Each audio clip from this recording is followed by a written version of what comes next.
jadi korban. Saya terinspirasi. Jadi melakukan hal yang itu.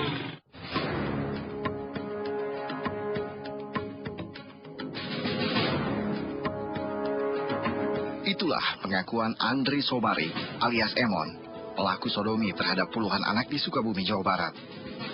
Atas perbuatannya, Emon kini dijuluki si monster sodomi.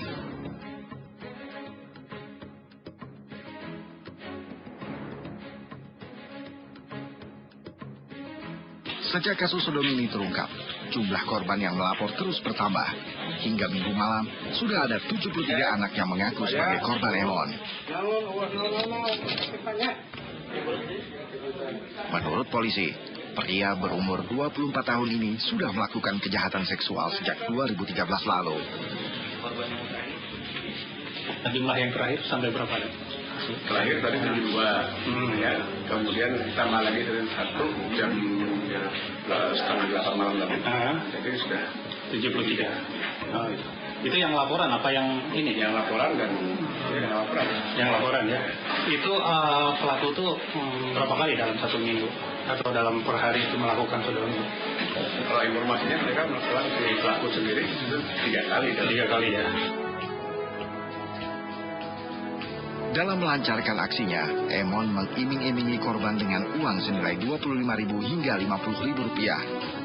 Target si monster sodomi itu adalah anak laki-laki berusia 6-13 tahun yang bermain di sekitar tempat pemandian umum Rio Santa.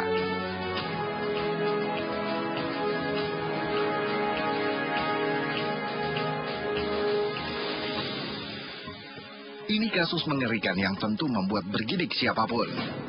Bukan cuma jadi sorotan media, kasus ini pun jadi perhatian pemerintah. Menteri Pemberdayaan Perempuan dan Perlindungan Anak Linda Gumelar hari ini datang ke Sukabumi khusus memantau perkembangan pengusutan kasus ini.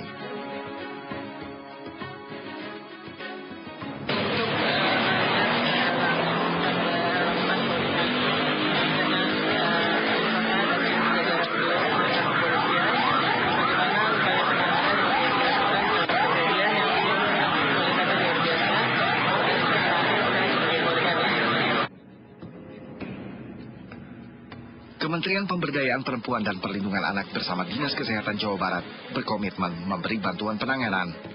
Pemerintah Kota Sukabumi yang ikut turun menangani kasus ini bahkan sudah mengeluarkan SK tentang gugus tugas untuk penanganan kasus yang telah ditetapkan menjadi kejadian luar biasa ini.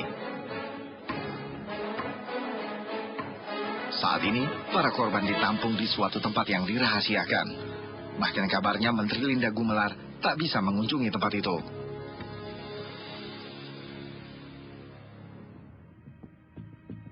Lantas, apa sebenarnya yang terjadi di negeri ini? Mengapa marak kasus kejahatan seksual?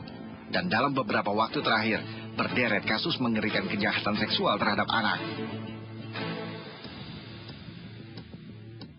Ledakan jumlah pedofilia, populasi pedofilia yang akhirnya melakukan kekerasan seksual ini sangat erat kaitannya dengan teknologi informasi. Ketika teknologi informasi semakin canggih, lalu kemudian handphone juga semakin canggih, penyebaran foto-foto ini menjadi semakin menyuburkan. Lalu bagaimana dengan penegakan hukum? Adakah efek jerah hukum di negeri ini sudah tumpul? Hukuman penjara yang seberat-beratnya.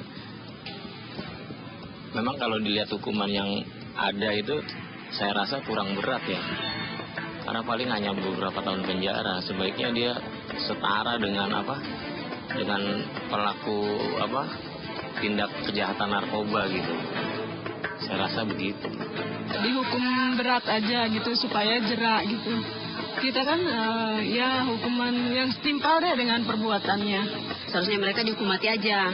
Karena kan mereka itu kan harus melihat anak itu kan masih kecil. Seharusnya mereka juga harus merawat atau menjaga, memberikan bimbingan. Bukannya mereka harus melakukan tindakan seksual begitu.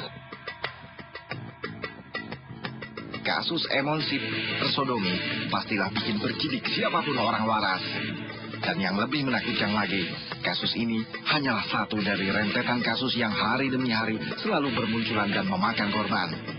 Bukan menakuti, tapi faktanya ini bukanlah akhir dari horor negeri ini.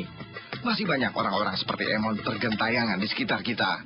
Tinggallah para orang tua yang harus meningkatkan kewaspadaan berkali lipat pada buah hati mereka.